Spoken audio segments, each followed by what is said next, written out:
नमस्कार, मैं हूं मनोज वर्मा और आप देख रहे हैं अटेंशन। और अटेंशन में बात होगी हार पर रार। जी हाँ, लगातार मिल रही हार के बाद भी कांग्रेस सबक नहीं ले रही है। बीजेपी से राजनीतिक लड़ाई के बजाय कांग्रेस में अंदरूनी घमासान ही चल रहा है। विधानसभा चुनाव में हार का ठीक रहा, जहाँ कमलनाथ के सिर फोड़ा गया, वहीं लोकसभा चुनाव में सभी 29 सीट गंवाने के लिए प्रदेश अध्यक्ष जीतू पटवारी को जिम्मेदार बताकर उनका इस्तीफा मांगा जा रहा है। एक कांग्रेस नेता ने तो जीतू पटवारी की शिकायत दिल्ली हाईकमान से भी की है और उन्हें पद से हटाने की मांग की है। वहीं कांग्रेस के सीनियर लीडर विवेक तनखा भी नई लीडरशिप की बात कह चुके हैं और अब बीजेपी भी जीतू से इस्तीफा मांग रही है। लेकिन सवाल ये है कि क्या जीतू के खिलाफ पार्टी के भीतर ही मोर्चाबंदी हो रही है? क्या कांग्रेस की आपसी लड़ाई का फ़ायदा फिर बीजेपी इस उपचुनाव में उठा लेगी? और सवाल तो ये भी है कि क्या कांग्रेस में बड़े बदलाव होंगे? आज इन्हीं सवालों के आसपास चर्चा करेंगे, लेकिन पहले रिपोर्ट देखिए।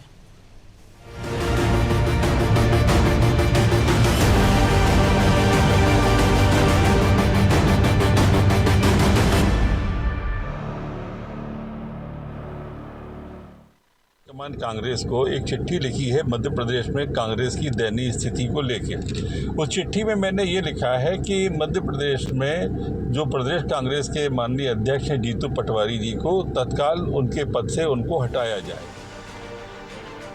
लगातार हार के बाद कांग्रेस में रार बढ़ती ही जा रही है, या यूं कहें कि कांग्रेस में सब कुछ ठीक नहीं चल रहा है। विवेक तनखा, लक्ष्मण सिंह के नेतृत्व और संगठन में परिवर्तन की मांग के बाद अब एक और कांग्रेस नेता ने पीसीसी चीफ जीतू पटवारी के खिलाफ ही मोर्चा खोल दिया है। कांग्रेस नेता अमिताभ अग्निहोत्री ने आलाकमान को पत्र लिखकर प्रदेश अध्यक्ष को पद से हटाने की मांग की है। उन्होंने पत्र में लिखा है कि एमपी में कांग्रेस चापलूसों, पट्टों और पूंजीवादियों की वजह से चुनाव हारी है। जीतू पटवारी नरसिंह घोटाला, आयुष्मान घोटाला, कोरोना घोटाले को चुनावी मुद्दा नहीं बना पाए। जीतू पटवारी अध्यक्ष बने रहे तो कांग्रेस अगले चुनाव में 20 सीटें भी नहीं जीत पाएगी। देश में जो पूंजीवादी, परिवारवादी, पट्टावादी, इस तरह के जो हैं, इनकी चमचागिरी वाले, इस तरह के जो लोगों की पूछ परख होती है वो बंद होना चाहिए। और जीतू पटवारी जी को जो हटाने के लिए मैंने लिखा है और कांग्रेस की दयनीय स्थिति के लिए लिखा है, उसका आधार ये है कि मध्य प्रदेश में अभी जो है 2018 में हमारा वोट प्रतिशत कांग्रेस का प्रदेश में 40% था और 2024 के लोकसभा चुनाव में वो 8% घट के सिर्फ 32% रह गया। बात मैंने उसमें ये कहा है कि अगर जीतू पटवारी जी को आप अगर 2028 तक कंटिन्यूस करते हैं तो कांग्रेस को मुश्किल से विधानसभा चुनाव 2028 में 20 से अधिक सीटें नहीं मिलेंगी। अब लगातार कांग्रेस के भीतर से ही नेतृत्व परिवर्तन की मांग उठ रही है, तो बीजेपी इस पर चटकारे ले रही है। हालांकि बीजेपी कई दफा जीतू पटवारी से इस्तीफा मांग चुकी है, लेकिन अब कांग्रेस नेता के शिकायती पत्र पर बीजेपी का कहना है कि कांग्रेस आलाकमान को इस पर विचार करने की जरूरत है। अग्निहोत्री जी का कहना बिल्कुल सही है। जीतू पटवारी जी जो कांग्रेस पार्टी का बंटाधार करने के लिए आए हैं, वो चौपट नाथ साबित हुए हैं कांग्रेस पार्टी के लिए, और किस प्रकार से उन्होंने कांग्रेस पार्टी को शून्य पर लाकर मध्य प्रदेश में खड़ा कर दिया है। तो अवश्य जो कांग्रेस के नेतागण हैं, अगर वो शीर्ष नेतृत्व से ये डिमांड कर रहे हैं कि जीतू पटवारी जी को हटाना चाहिए, तो मैं भी ये कहती हूँ कि बिल्कुल जीतू पटवारी जी को तत्काल प्रभाव से अपना इस्तीफा देकर किसी कर्मठ व्यक्ति को प्रदेश अध्यक्ष की पद पर बैठाना चाहिए, नहीं तो कांग्रेस पार्टी की स्थिति मध्य प्रदेश में बहुत ज़्यादा खराब हो जाएगी। जीतू पटवारी के प्रदेश अध्यक्ष बनने के बाद से कांग्रेस में बिखराव की स्थिति जारी है। लोकसभा चुनाव के पहले कांग्रेस के पूर्व मंत्रियों, विधायकों और नेताओं के नाराज होकर पार्टी छोड़ने का क्रम जारी रहा और अब बात कांग्रेस हाईकमान को शिकायती पत्र लिखने तक पहुंच गई है। यानी जीतू पटवारी को लेकर कांग्रेस के भीतर ही एक राय नहीं है। लिहाजा पार्टी कैसे खुद को आने वाले समय में मजबूत कर पाएगी, कैसे जीतू पटवारी इस नाराजगी को दूर कर पाएंगे, कांग्रेस नेताओं की खींचतान का नुकसान पार्टी को कब तक भुगतना पड़ेगा, ये बड़े सवाल बने हुए हैं। ब्यूरो रिपोर्ट, अनादि टीवी।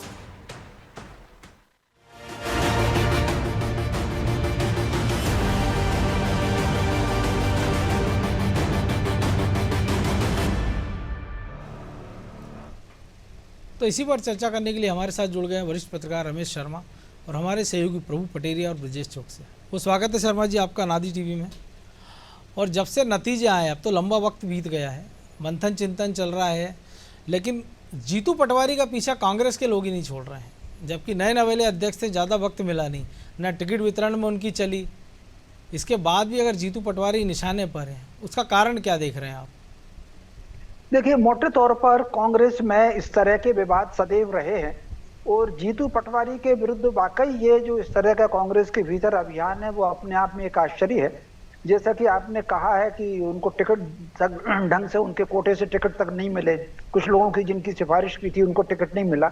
और दूसरा ये जो आंकड़ा अभी किसी ने बताया था, अमिताभ अग्निहोत्री जी ने, कि 40% से 33-32 पर आ गए। तो अगर 18 में 40% कांग्रेस को जरूर मिला था, लेकिन उसके 2-3 माह बाद जो लोकसभा चुनाव 19 के हुए थे तो उसमें कांग्रेस 33-34% पर आ गई थी। तो पिछले लोकसभा चुनाव की तुलना में इस बार केवल 1-1.5% का ही अंतर आया। और ये 1-1.5% का अंतर कांग्रेस का अकेले मध्य प्रदेश में नहीं आया है, भारत के लगभग 11 राज्यों में भाजपा का वोट बढ़ा है। लगभग 6-7 में भारी कम भी हुआ है, लेकिन 11 राज्यों में उनका वोट बढ़ा है और 6 राज्यों में वोट अच्छा खासा बढ़ा है।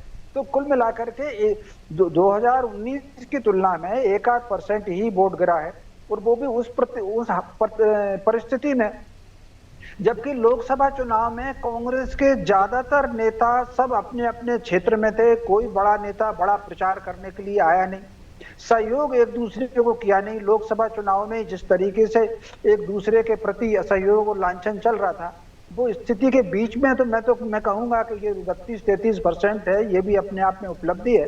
और जिस तरीके से ये नई टीम आई है, मैं समझता हूं इसको कांग्रेस के लोगों को ही कुछ काम करने का मौका देना चाहिए। हालांकि लक्ष्मण सिंह जी तो सदैव लाइन से हट करके वक्तव्य देने के आदी रहे हैं, और एक बार वो भारतीय जनता पार्टी में चले भी गए थे, भाजपा से सांसद भी रहे हैं वो, उनकी बात तो छोड़ दे। लेकिन ये जो अभी अमिताभ अग्निहोत्री जी का और जो उनका बयान आया है जी, हाँ, विवेक तनखा जी का जो बयान आया, ये अपने आप में आश्चर्यजनक है। और इसके पीछे कोई ना कोई कांग्रेस की अपनी लाइन है। मैं समझता हूँ वो जो उनकी लाइन है वो उसके पीछे कुछ काम कर रही है जी। तो प्रभु जी पीछे काम कर रही है, लेकिन थोड़ा सा पीछे चलें। 2019 में कांग्रेस 29 में से 28 सीटें हार जाती है कमलनाथ के नेतृत्व में। 20 में उपचुनाव में हार के सरकार गवा देते हैं, लेकिन उनसे कोई इस्तीफा नहीं मांगते हैं। 23 में भी वो चुनाव हार जाते हैं, तब उनको हटाया जाता है, लेकिन किसी बड़े नेता से इस्तीफा नहीं मांगा जाता है। लेकिन एक नए चेहरे को जब पार्टी आगे लाती है, जिसको ना चुनाव के लिए ज़्यादा वक्त मिलता है, ना उसकी पसंद के उम्मीदवार मिलते हैं, और तकनीकी रूप से देखें तो वो तो 27 सीटों पर लड़के 27 पे हारे हैं, क्योंकि 2 पे तो उम्मीदवार ही नहीं थे। एक समाजवादी पार्टी खाते की खुजराव गई थी और दूसरी इंदौर। उसके बाद भी जीतू पटवारी को लेके इतना हो हल्ला। देखिए मनोज जी, कांग्रेस मध्य प्रदेश में जो स्थिति रही है कि कुछ बड़े नेता जो बड़े तथाकथित छत्रप जो अपने आप को मानते थे, वो ऑक्टोपस की तरह प्रदेश कांग्रेस को अपनी गिरफ्त में हमेशा रखे रहे हैं। वो नहीं चाहते कि कांग्रेस उनकी गिरफ्त से मुक्त हो। और अभी आप देख लीजिए, कमलनाथ प्रदेश अध्यक्ष पद से हटे हैं, उसके बाद क्या स्थिति हो गई है उनकी। कमलनाथ को पार्टी ने भले स्टार प्रचारक बनाया हो, लेकिन पार्टी ने उस तरीके से उनको ज़्यादा तवज्जो नहीं दी। वो भी ज़्यादा चुनाव प्रचार करने नहीं गए। दिग्विजय सिंह को देख लीजिए आप, एक चुनाव क्षेत्र में वो बंद कर रह गए। विवेक तनखा को कोई वजन नहीं मिल रहा है पार्टी में। लक्ष्मण सिंह चुनाव अच्छी खासी लीड से हारने के बाद वो भी घर बैठे हुए हैं, उनको भी कहीं ना कहीं अपनी संगठन में यदि बदलाव हो रहा है तो वो भी अपनी गुंजाइश देख रहे हैं। तो ये जो कांग्रेस के वो नेता हैं जिनको लग रहा है कि युवा नेतृत्व के हाथ में कमान चले जाने से वो पार्टी में बिल्कुल नकार दिए जाएंगे, ख़त्म हो जाएंगे, उनका वजूद ख़त्म हो जाएगा। 40-40, 45-45 साल से जो लोग पार्टी पर अपना कब्जा किए बैठे थे, तो वो नेता या उनके समर्थक इस बात को बार बार उठा रहे हैं। लक्ष्मण सिंह ने जो कहा, उनने कहा पहले तो कह दिया उनने, फिर बाद में उन्होंने कहा कि नहीं, जीतू पटवारी को रहना चाहिए, संगठन में बदलाव होना चाहिए। अब संगठन में बदलाव से आशय उनका क्या है? प्रदेश अध्यक्ष से ही संगठन तो ही नहीं, अभी प्रदेश अध्यक्ष से ही संगठन होता है, वही अपने आप में संगठन है। विवेक तनखा ने जो पहले कह दिया कि बदला जाना चाहिए, उसके बाद फिर वो भी मुकर गए अपनी बात से। तो आप एक तरफ तीर चल रहे हैं आप लोग, क्योंकि वो आपको लग रहा है कि कहीं ना कहीं आपका वजूद खतरे में आ रहा है, आप अपने आप को सेफ साइड रखना चाह रहे हैं, आप सेंटर पॉइंट में अपने आप को रखना चाह रहे हैं, इसलिए तो इस तरीके की बातें बार बार निकल कर आ रही हैं। रमेश शर्मा जी ने बिल्कुल सही कहा, नई टीम बनी है, नए लोगों को मौका मिला है, सालों बाद मिला है। एक उदाहरण आपको याद होगा, अरुण यादव को जब प्रदेश अध्यक्ष बनाया गया था तो उनने कांग्रेस को सड़क पर उतारा, संघर्ष किए, लाठियां खाई संगठन के लोगों ने, न्याय यात्रा निकाली, उसके बनिस्बत कांग्रेस 2018 में सत्ता के करीब पहुंची थी, जिसका श्रेय कमलनाथ जी ले गए। कमलनाथ जी के हाथ में यदि कमान होती उस दौर में तो शायद ये स्थिति ना होती, फिर तो शिवराज सिंह चौहान का राज निष्कंटक चल रहा होता। उनके जो लगातार 17 साल के कार्यकाल में जो 15 महीने का जो गैप बीच में आ गया, नहीं तो 20 साल तक वो कंटिन्यू कर जाते तो वो स्थिति निर्मित ही ना होती। तो ये निश्चित तौर पर ये एक बदलाव जो हो रहा है कांग्रेस में, और आप ये देखिए कि पीढ़ीगत बदलाव कैसा हो रहा है। बिल्कुल कि एक पीढ़ी जो 70 पार वाली पीढ़ी है, ये 70 को टच कर रही है, उसके बाद सीधे जो है 50 पार वालों के बीच में आ गई। 60 वालों का तो कहीं नंबर नहीं लग रहा है। तो 70 वाले तो बेचैन नहीं है, 60 वाले भी बेचैन हो रहे हैं, क्योंकि अब नए लोगों के हाथ में कमान चली गई। इसके बाद जीतू पटवारी यदि असफल होते हैं, अगले चुनाव तक यदि अपना कार्यकाल पूरा कर लेते हैं, असफल होते हैं, तो फिर उसके बाद जिनके हाथ में कमान जाएगी वो भी संभवतः नए लोग ही होंगे, बिल्कुल वो पुराने नहीं होंगे। तो निश्चित तौर पर इन लोगों को लग रहा है कि कांग्रेस को इतने साल से चला रहे थे, उनके जो वजूद है, उनके जो कारोबार चल रहे हैं कांग्रेस के दम पर, संगठन के दम पर, उनके जो समर्थकों की फौज है, अब शिकारपुर खाली हो गया, वहाँ पे कोई हाजिरी बजाने नहीं जा रहा प्रदेश भर से। कमलनाथ जी भोपाल आते हैं, चले आते हैं, पता ही नहीं चलता है। वो विक्रम आके ने भी मुंह मोड़ लिया अब तो। कमलनाथ जी दिल्ली हैं, कहाँ हैं, कोई पता नहीं चलता। पहले कमलनाथ ही खबरों में हुआ करते, तो दिल्ली गए भी थे सोनिया गांधी से मिलने, वहाँ भी तवज्जो नहीं मिली उनको। तो निश्चित तौर पर ये स्थितियाँ जो दिखाई दे रही हैं, तो कांग्रेस में इसलिए ये बवाल हो रहा है। जीतू पटवारी की टीम जिस दिन आ जाएगी उस दिन ये बवाल थम जाएगा, या तो उस टीम में अपने लोगों को प्रवेश कराने की जद्दोजहद है ये जो सामने आ रही है, या ये कहें कि वो अपने आप उनको हटा के खुद अपने हाथ में कमान लेने की बात चल रही है, शायद उसके लिए जद्दोजहद चल रही है। और पूरा का पूरा ये मामले में हम ये कहें कि एक तरीके से पटाक्षेप यदि होगा तो जीतू पटवारी टीम आने के हफ्ता 15 दिन के अंदर ये मामला शांत होता हुआ दिखाई देगा, और फिर वो नज़र आएगा कि वो फुल फ्लैश काम कर पा रहे हैं, ये इस तरीके के और हर्डल उनके सामने आते हुए दिखाई देते हैं। बिल्कुल। तो ब्रजेश जी बिल्कुल बात सही है, संगठन पे कब्जे की बात है, लेकिन चूंकि दोनों बड़े नेता, एक के बेटे चुनाव हार गए, खुद चुनाव हार गए, जो पूरी कांग्रेस को चला रहे थे 4-5 दशक से। अब संकट ये है कि वो सीधे सीधे खुद तो मुखर हो नहीं सकते, इसलिए दाएं बाएं से अपने समर्थकों से वो तीर चलवा रहे हैं, क्योंकि एक इनका भाई है, कोई किसी का समर्थक है। जो अमिताभ अग्निहोत्री की बात करें, वो कमलनाथ समर्थक माने जाते, उन्हीं के समय में जब उनकी सरकार बनी प्रवक्ता बनाया गया था। और अब ये लोग चिट्ठी पत्री लिख रहे हैं, बयानबाजी कर रहे हैं। तो सीधे सीधे, क्योंकि नेताओं को पता वो सीधे बोलने की स्थिति में नहीं, क्योंकि सवाल तो उनसे पूछा जाएगा फिर कि चलिए बाकी जगह छोड़ दिए, जीतू पटवारी के नेतृत्व में हार गए, आप तो खुद चुनाव हार गए, तो आपका क्या जवाब है। तो शायद इसी कारण से दूसरे तरीके से घेराबंदी की जा रही है, ताकि संगठन जो खबरें आ रही हैं कि 70% नए चेहरे होंगे, युवा संगठन होगा, पदाधिकारियों की संख्या कम होगी, तो उसमें अपने लोग, जो प्रभु जी ने कहा कि अपने लोगों की गुंजाइश बनाना, एक प्रेशर पॉलिटिक्स कायम करना, और संगठन में सब कुछ युवाओं के हाथ में ना चला जाए, और उन युवाओं के हाथ जो उनके परिवार से ना हो। देखिए मनोज जी, कांग्रेस में जो था छत्रपवाद, जो प्रभु जी ने भी कहा, जो शर्मा जी ने भी कहा, जो आप भी कह रहे हैं, निश्चित तौर पर वही लोग हैं इसके पीछे।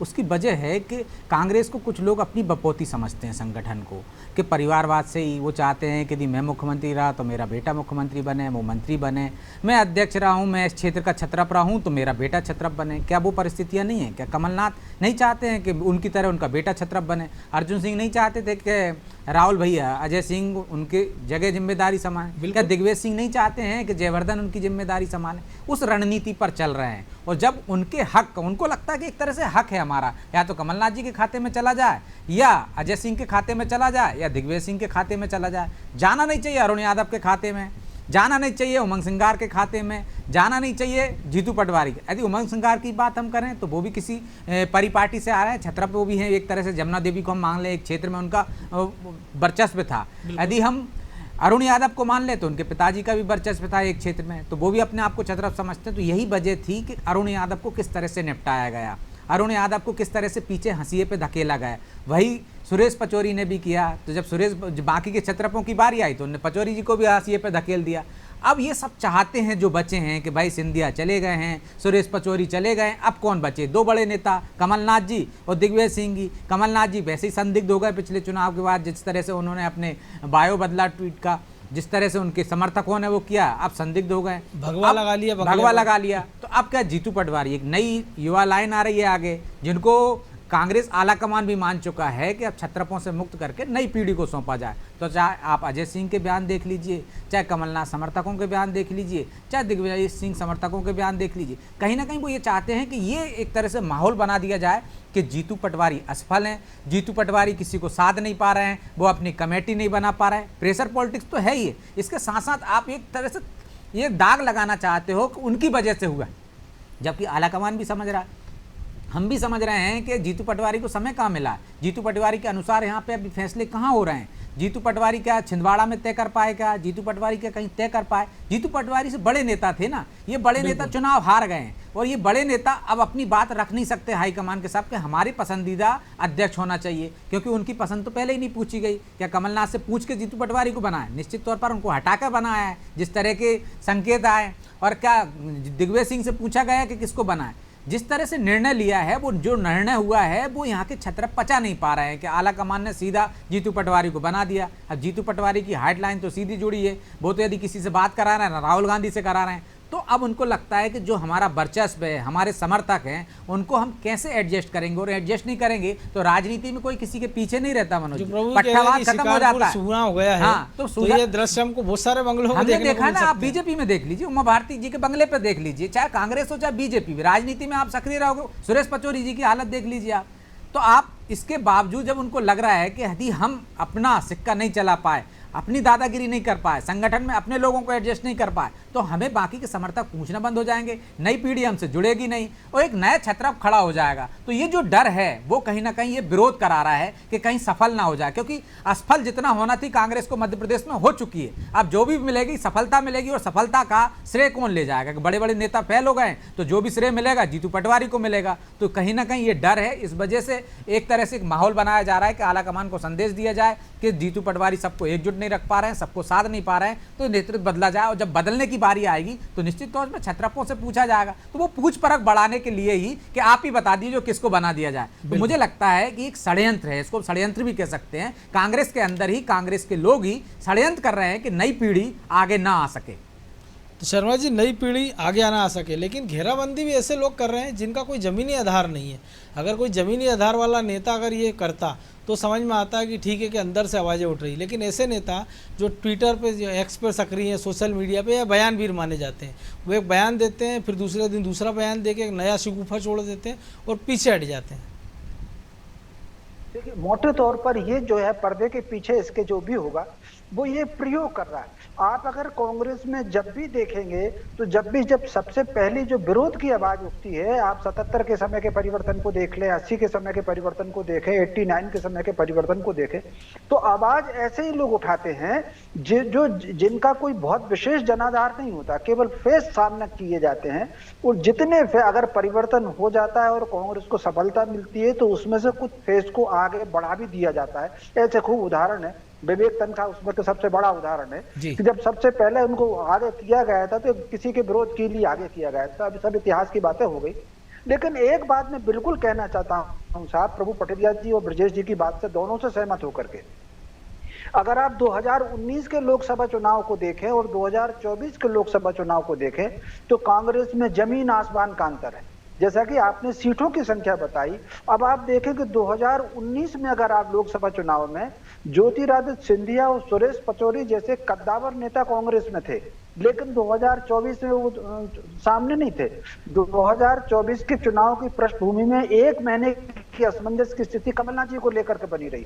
2018 जैसी परिस्थिति में जो इंदौर से जीते,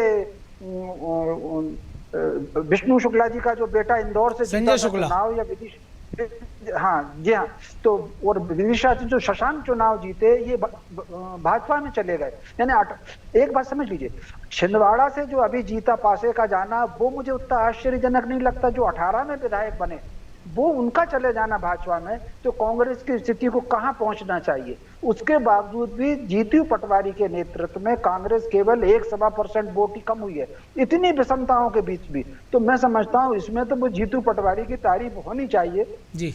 लेकिन उसके बावजूद भी ये अभियान जो बिल्कुल, जो ब्रजेश जी ने कहा और प्रभु जी पटेलिया जी ने कहा, कहीं ना कहीं जो सीनियर लीडर वो अपना वर्चस्व बना के रखना चाहते हैं। और ये जीतू पटवारी निश्चित रूप से एक जमीनी नेता है, चुनाव हारना जीतना अपनी जगह है, वो जमीनी नेता है। और जब से बने हैं उनको दल बदल से और चुनाव से फुर्सत नहीं मिल रही। अब जो फुर्सत मिलेगी, मुझे बिल्कुल लगता है कि वो कांग्रेस को नए सिरे से खड़ा करने के लिए कुछ आंदोलन शुरू करेंगे। और कहीं ना कहीं ये जो मुखर बात हो रही है, इसके अलावा ये आंतरिक दबाव होगा कि वो अपनी कार्यकारिणी नहीं बना पा रहे हैं। तो मैं समझता हूं ये अब इसकी प्रतिक्रिया हाईकमान में क्या होगी। जो लोग भी इसके पीछे हैं, पर्दे के पीछे, वो एक इसका रिएक्शन देखना चाहते हैं कि ये जो 2-3 बयान आए हैं इसकी हाईकमान कैसी प्रतिक्रिया करता है। अगर उनको उसकी कुछ अनुकूल प्रक्रिया दिखेगी तो ये मामला बढ़ेगा, और उनको अगर हाईकमान की अनुकूल प्रतिक्रिया नहीं दिखेगी तो ये मामला फिर यहीं रुकेगा, ठंडा हो जाएगा। जी बिल्कुल। तो प्रभु जी काउंटर भी शुरू हो गया, हम देख रहे हैं, क्योंकि समाजवादी पार्टी वाला टिकट की बात छोड़ दें क्योंकि वो उनके हाथ में नहीं था जीतू के, जो कुछ घटनाक्रम हुआ, लेकिन इंदौर में अक्षय कांति बम को जिन बड़े नेता के इशारे पर टिकट मिला और उसके बाद से जीतू पटवारी के साथ मान लिया जाए काउंटर शुरू हो गए, क्योंकि पहले पोस्टर लगे और अब सवाल पूछा जा रहा है कि स्कूटर पर घूमने वाला आदमी करोड़पति कैसे हो गया। अपनी पार्टी के अंदर सवाल उठ रहे हैं। तो ऐसा अब आगे और भी हम ऐसे घटनाक्रम को बढ़ता देखेंगे। और जिन घोटालों की बात कांग्रेस के नेता ने की है जीतू पटवारी को लेकर, तो वो नर्सिंग घोटाला तो उन्हीं की सरकार की जो NSUI की मेडिकल विंग है रवि परमार, उनने उठाया है। निश्चित तौर पर जब वार होगा तो प्रतिवार तो होगा ही, बचाव के लिए सामने वाला भी अपना कुछ ना कुछ कदम उठाएगा, तो वो स्थितियाँ यहाँ पर दिख रही हैं मनोज जी। नर्सिंग घोटाला भले NSUI ने उठाया हो, लेकिन नर्सिंग घोटाले की यदि हम पृष्ठभूमि में जाते हैं तो यदि हम उसको बारीकी से देखें तो जब कमलनाथ की सरकार थी तो उस समय भी 150 करीब नर्सिंग कॉलेजों को परमिशन मिली थी, बगैर जांच पड़ताल की दी गई होगी। जो दायरे में आए हैं जांच के उनमें वो कॉलेज भी हैं, उसके बाद भी दिए गए। तो ये कहें कि वो सरकार पाक साफ थी नर्सिंग के मामले में या ये पाक साफ नहीं है, तो ऐसा गलत होगा, क्योंकि वो सिस्टम तो उस समय भी चला होगा। 400 करीब नर्सिंग कॉलेज उसके पहले हुआ करते थे, कमलनाथ के मुख्यमंत्री बनने के पहले। कमलनाथ सरकार जब बनी उस दौरान उनके बाद, और अब तक 700 बढ़ हो गए। तो कहीं ना कहीं ये जो कॉलेज बढ़े हैं जिसमें दोनों सरकारों का योगदान है। भले NSUI ने उठाया उस मामले को, अच्छी बात है। कांग्रेस की कोई भी विंग हो उसको ज़मीन पर आकर घोटाले उठाने चाहिए, अव्यवस्थाओं को उठाना चाहिए। भोपाल में जिस तरीके से जो 1250 की ज़मीन पर मंत्रियों के बंगले बनाने का मामला था, मिनिस्टर्स कॉन्क्लेव बनाने का, वो वैसे मुद्दों को आना चाहिए जिसमें जनता जुड़ सके। जीतू पटवारी यदि यहीं लड़ते रहे अपने नेताओं से तो फिर वो असफल साबित हो जाएंगे, जो बाकी लोग चाह रहे हैं कि उनको वहीं उलझा कर रखा जाए संगठन के उसमें दायरे में, वो बाकी जनता को लेकर के मुद्दों को लेकर सड़क पे ना आ सके। तो वो स्थितियों से उनको बचना चाहिए। उनको आरोप का जवाब जरूर दें, वो प्रत्यारोप भी करें, लेकिन निश्चित तौर पर उनको जनता से जुड़े हुए मुद्दों को लेकर सड़क पे आना चाहिए। सरकार लंबे समय से चली आ रही है, कोई भी सरकार हो, चाहे कांग्रेस की हो, बीजेपी की हो या समाजवादी पार्टी को, कुछ ना कुछ काम ऐसे होते हैं जिसको लेकर जनता के मन में कहीं ना कोई उद्वेलन का भाव होता है। आप उसको प्रस्फुटित कीजिए, आप सड़क पर उतरिए, आंदोलन कीजिए, प्रदर्शन कीजिए, तो इससे जनता का जुड़ाव होता है। उसको लगता है कि उसके हक की आवाज़ उठाने के लिए विपक्ष जो है वो सामने सड़क पर है। लेकिन एक कर कब पाएंगे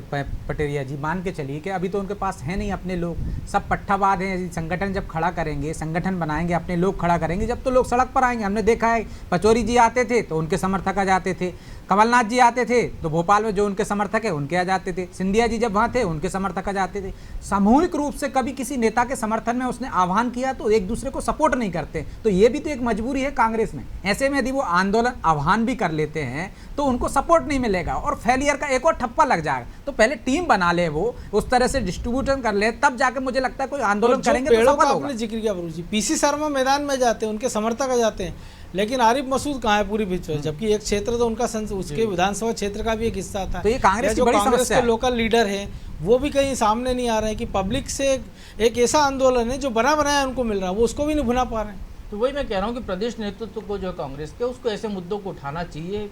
पब्लिक कनेक्ट जहाँ पर हो वहाँ पर अपने नेताओं को लगाना चाहिए, चाहे पूरे प्रदेश का कहीं का भी मामला हो, सिर्फ भोपाल का नहीं कहीं का भी मामला हो।